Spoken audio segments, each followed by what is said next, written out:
कैसे ली? कि माता जी के न रहने के कारण जब मैं छोटा था गांव में ही था, जैसे मैंने आपको बताया, तो गांव में हमारे गांव के पास एक लील और गांव में वहां के टीचर थे। उन्होंने पिताजी से कहा कि ये बच्चा बहुत आगे जाएगा, इसको यहां से बाहर ले जाइए। मुझे आज भी ध्यान है, वहां डिप्टी साहब गांव में आया करते थे, तो छोटे कक्षा में मुझे 40 तक पहाड़ याद हुआ करते थे। तो वो अक्सर मुझसे 29 का पहाड़ा, 39 का पहाड़ा, 17 का पहाड़ा, इस तरह के और पूछा करते थे। कक्षा 2 या 3 की बात हो। कक्षा 7 के बाद मैं पिताजी के साथ रहा। कक्षा 12 तक मुरादाबाद में था मैं, महाराजा अग्रसेन इंटर कॉलेज में। कोई दिशा निर्धारित नहीं थी मेरे जीवन की, क्योंकि माता जी के न होने से थोड़ा सा पिताजी डिस्टर्ब रहते थे। उन्होंने कहा कि ऐसा है कि अब आप कहीं छोटी मोटी सर्विस कर लीजिए, मैं आपकी जुगाड़ लगवा देता हूं, अपने डिपार्टमेंट में ही आपको मैं सर्विस दिलवा दूंगा। स्टेनो के पद पर जगह भी खाली थी। तो मैंने कहा अभी नहीं, रुक जाइए। मैंने बीएससी शुरू की वहां हिंदू डिग्री कॉलेज मुरादाबाद से। जब मैं अपने घर सिविल लाइन से वहां जाया करता था हिंदू डिग्री कॉलेज, तो रास्ते में एक डॉक्टर की क्लिनिक पड़ा करती थी, डॉक्टर नीलमणि दास, बड़ा नाम था उनका उस जमाने में। अब पता नहीं है नहीं है, काफी समय हो गया, ये सन 81 की बात है। तो उनको देख करके, उनके बाहर भीड़ देख करके, उनका नाम देख करके मेरे मन में एक इच्छा जाहिर हुई कि मुझे भी डॉक्टर बनना चाहिए। यहाँ से डॉक्टर बनने की नींव पड़ी और आप फिर अंततः डॉक्टर बन गए। और डॉक्टर बन के आप बरेली आए। बरेली में आके आपने आपको कैसे प्रतिष्ठित किया? और प्रसिद्धि भी लगातार आपके साथ साथ चल रही है। आज जिस मुकाम पर आप हैं बरेली में, वहां तक आप कैसे पहुंचे? देखिए, मैं कहीं और भी जा सकता था। During my studies I was a very good student, जो मेरिट में लोग होते हैं।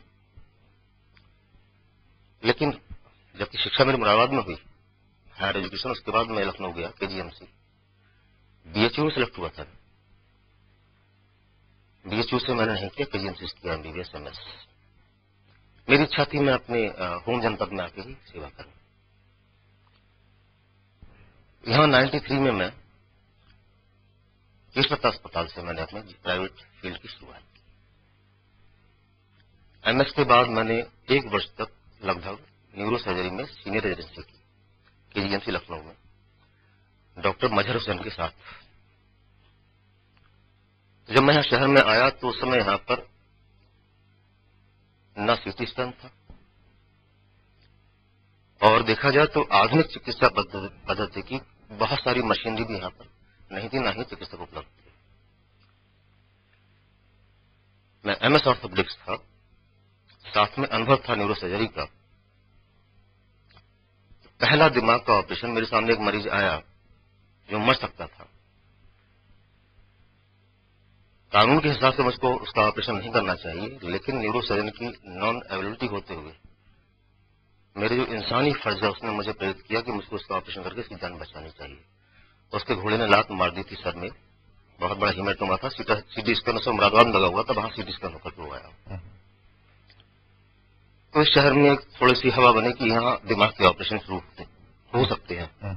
शुरू हुए, एक अजीब सा मुझे रिस्पांस देखने को मिला।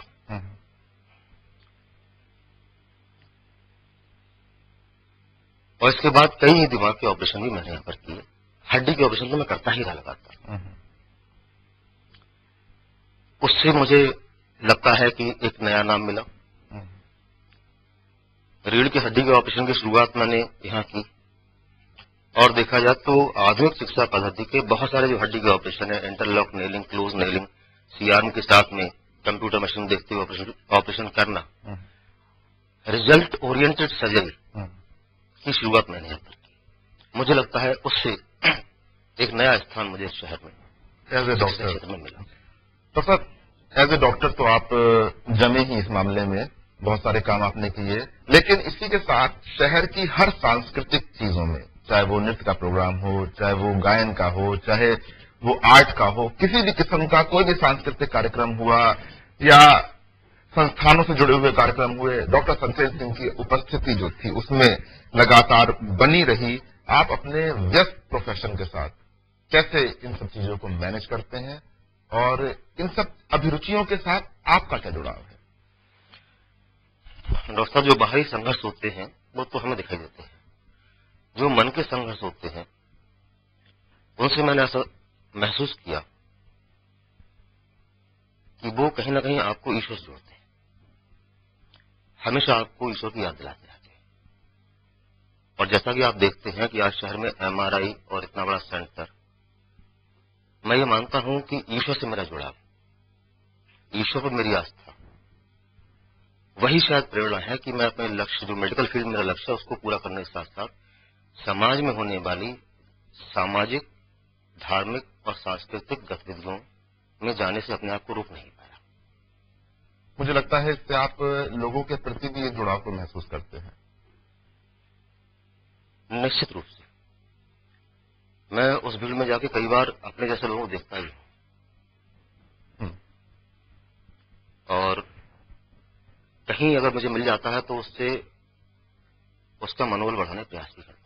जी, लेकिन आपको ये अंदाजा है कि धीरे धीरे, चाहे आपने किसी भी रूप में लोगों के बीच में जाना शुरू किया हो, आप आज जो आपकी एक छवि है वो जनता के साथ जुड़ते जुड़ते जनता के व्यक्ति की हो गई है, और शायद आप पर एक नैतिक दायित्व भी आ गया है, और ये नैतिक दायित्व इधर आप पूरा भी कर सकते हैं। बहुत गर्मी से, मतलब इतनी गर्मी में बहुत गर्मी से ये खबर है शहर में, यहाँ के हलकों में, कि आप